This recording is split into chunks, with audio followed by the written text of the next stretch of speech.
Alrighty, from our twin rovers, remember the first one was Spirit, and the second one is Opportunity. We call them OPI. And this one was launched in 2003 as well. Both the twin rovers were launched from Earth in the summer of 2003. And this one just went out of service a year ago, February. So this time last year, it had just been a couple of months since this went out of service. And the search that this one was programmed to do is pretty much the same.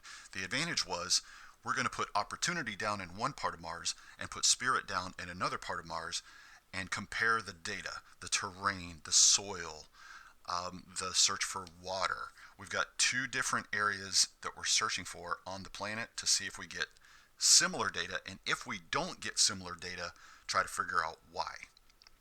So that was a pretty good, smart move right there. But OPI lasted the longest because remember, Spirit went out of service in 2010. Opportunity continued to work for 9 more years until he went out of service.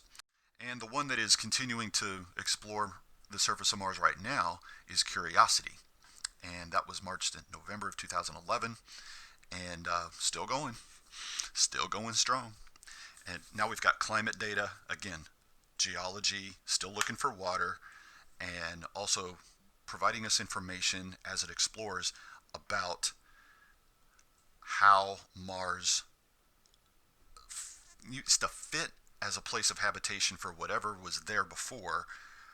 Was it inhabited in the past, and if so, how and by what? So we're still gathering information there. Now we got to switch gears. Okay, we're going to go on. We did 27 and 28. Now we're going to go through 29.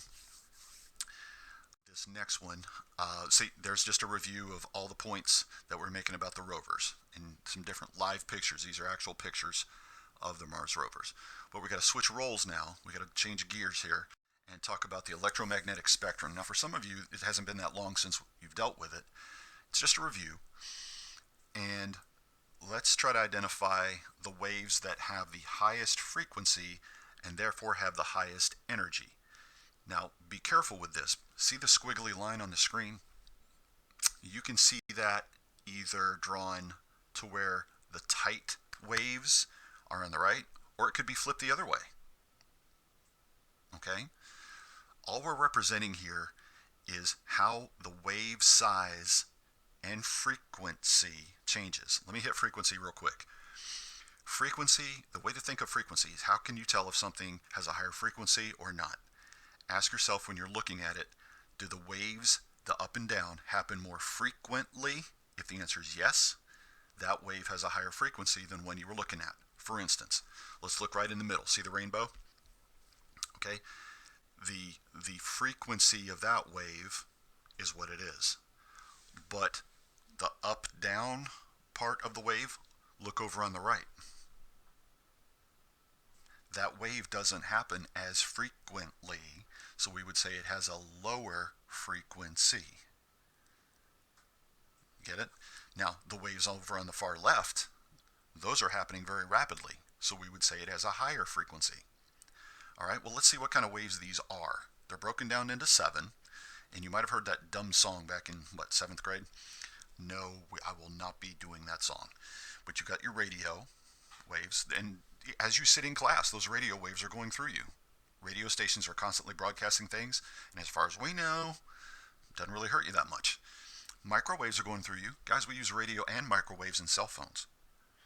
That's why the advice you're getting is don't have that cell phone on or around your body too often. Yeah, even in your pockets. Try to not have it on you much. Infrared. Every time that you're feeling heat, you are experiencing infrared. Visible light, that's the only one that we can see with our eyeballs. Ultraviolet, UV rays, you know that they're indicated on sunglasses, and we buy SPF sunblock to try and block those guys.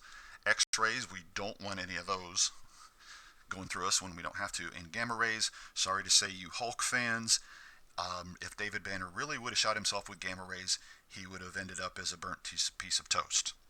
Because gamma rays do very nasty things. We use it to kill cancer cells. So there's a lot of different uses, but let's try to answer these questions. The electromagnetic wave with the highest frequency and therefore the highest energy is it on the far right or is it on the far left? be on the far left. That would be the gamma rays, or the gamma waves. You wouldn't be wrong if you said rays or waves. So the electromagnetic wave with the lowest frequency, and therefore the lowest energy, opposite side, is the radio waves. Okay? So let's see if we can't find some equipment that we use in space to detect all of these rays, because remember, go back to what we know about the sun. The sun emits all of those, but it's we got to jump way back in the year. It's our Earth's magnetic field that protects us from some of the higher frequency waves. But we can also learn more about a star by what kind of wave it emits. So on this slide, I'm hitting that point, the point we just did, 29 to 30, one more time. Gamma rays have the shortest wave, highest energy. Radio waves have the longest wave, lowest frequency, and they have less energy.